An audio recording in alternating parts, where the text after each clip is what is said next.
అనంతపురం జిల్లాలో రైతు ఆత్మహత్య రాజకీయ వివాదాస్పదంగా మారింది. గత కొంతకాలంగా ఉమ్మడి అనంతపురం జిల్లా వ్యాప్తంగా ధర లేకపోవడంతో అరటి రైతులు తీవ్ర మనస్తాపానికి గురవుతున్నారు. ప్రభుత్వం గిట్టుబాటు ధర కల్పించాలని ప్రతిపక్ష పార్టీలతో పాటు రైతులు ఆందోళన చేపట్టారు. ఈ నేపథ్యంలో సింగనమల నియోజకవర్గానికి చెందిన నాగలింగయ్య అనే రైతు ఆత్మహత్య చేసుకున్నాడు. నాగలింగయ్య ఆత్మహత్య ఘటన ప్రస్తుతం అనంతపురం జిల్లాలో తీవ్ర దుమారాన్ని రేపుతోంది. ఒకవైపు అరటి పండుకు గిట్టుబాటు ధర లేకపోవడంతో నాగలింగయ్య ఆత్మహత్య చేసుకున్నాడని వైసీపీ ఆరోపిస్తున్నారు. మరోవైపు వ్యాపారంలో వచ్చిన అప్పుల ఒత్తిడి తట్టుకోలేక ఆత్మహత్య చేసుకున్నట్టు తెలిసిందని, ఆ కుటుంబానికి అన్ని విధాలుగా ప్రభుత్వం అండగా ఉంటుందని ఎమ్మెల్యే బండారు శ్రావణశ్రీ పేర్కొన్నారు.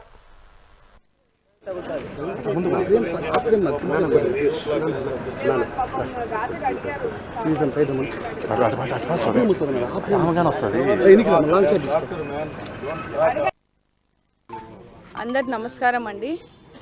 సింగనమల నియోజకవర్గంలో పుట్లూరు మండలం నాగలింగ అనే వ్యక్తి ఎక్కువ అప్పుల బాధతో, అంటే గతం నుంచి కూడా కొన్ని సంవత్సరాల నుంచి వ్యాపార నష్టాల వల్ల, అలాగే దాని నుంచి అప్పులు చేయడము, పిల్లల స్కూల్ ఖర్చులు, ఇంట్లో పరిస్థితి, అలా భార్య కూడా డైలీ కూలికి వెళ్ళే పరిస్థితి ఉన్నటువంటి నిరుపేద కుటుంబము. సమస్యలు అట్లా ఒత్తిడి, అప్పుల ఒత్తిడి వల్ల కూడా ఈరోజు ఆత్మహత్యాయత్నాన్ని చేసి ఈరోజు చనిపోవడం జరగడం చాలా చాలా బాధాకరంగా భావిస్తూ ఉన్నాము. ప్రభుత్వము కుటుంబానికి, కుటుంబ పోషణకి, పిల్లల భవిష్యత్తు కోసం, పిల్లలకు ఉద్యోగాలు వచ్చే వరకు కూడా కుటుంబానికి అండగా ఉంటామని కూడా వాళ్ళకి హామీ ఇవ్వడం జరుగుతూ ఉంది. నాగలింగ అన్న చనిపోయే ముందు కూడా ఒక వాయిస్ నోట్ కూడా వాళ్ళ భార్యకి పెట్టడం జరిగిందని వాళ్ళు చెప్తా ఉన్నారు. అప్పుల ఒత్తిడితో నేను తట్టుకోలేక వాళ్ళు రోజు ఫోన్లు చేయడం కానీ అవమానంగా ఫీల్ అయ్యి నేను ఈ పని చేస్తూ ఉన్నాను, పిల్లలను బాగా చూసుకో అని చెప్పి మరి ఈరోజు చనిపోవడము చాలా చాలా విషాదం అని కూడా తెలియజేస్తూ ఉన్నాం. కుటుంబ సభ్యులకు అంతా కూడా భరోసా ఇవ్వడం జరిగింది. రాష్ట్ర ప్రభుత్వం నుంచి కూడా పిల్లల భవిష్యత్తు కోసం ఎటువంటి సహాయ సహకారాలు కావాలన్నా కూడా ఇస్తామని కూడా తెలియజేస్తున్నాము. ధరలు లేక పంట నష్టపోయి జీవితం పైన ఆశ పోగొట్టుకొని ఇబ్బందుల్లో పడుతూ ఉన్నాడు అని స్పష్టంగా చెప్పాం.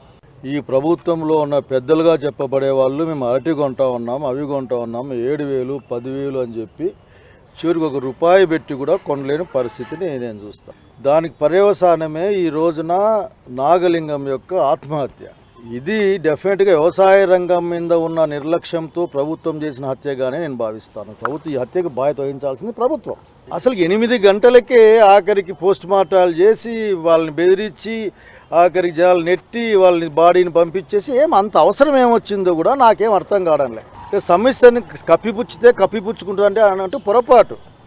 నిజాన్ని ఎవరు కూడా దాచిపెట్టలేరు. ఈ రోజున నాగలింగం చనిపోయింది ఒక వాస్తవం. దానికి కారణం కూడా అరటిలో ధర ఫెయిల్యూర్ కావడమే కారణం. నేను ఒక పేపర్లో చూశాను, అరటికాయ వ్యాపారి అతను రమ్మని చెప్తా ఉండే అందరినీ వాళ్ళ పొలంలోకి. ఆ కొండగట్టున ఉన్న 2.5-3 ఎకరాల పొలంలో అరటి వేసినాడు. అట్లే వాళ్ళ భాగానికి వచ్చే 90 సెంట్లో ఎంత, అది కూడా నాకు తెలిసిన వాళ్ళు దాన్ని ఇంకో మభ్యపుచ్చే కార్యక్రమం. ఇదేదో అరటి రైతు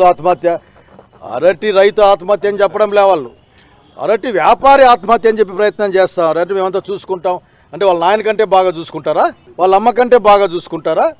కనుక ఇవన్నీ కూడా మాటలు. ఏం చేస్తున్నామని చెప్పకుండా అడిగితే పోలీసు వాళ్ళే మా డ్యూటీ మేము చేసినామంటా ఉన్నారు. అసలు 6 గంటలకు పోస్ట్ మార్టం చేసే డ్యూటీ ఏందో నాకు ఇంతవరకు అర్థం కావడంలే. 6-7 గంటలకు పోస్ట్ మార్టం చేసి పంపించి బలవంతంగా బండెక్కించి పంపించి, ఇటువంటి వాటిని చూస్తూ ఊరుకోవడానికి ప్రపంచం సిద్ధంగా లేదనే విషయం గమనించుకోవాలి వీళ్ళు ఆఖరి.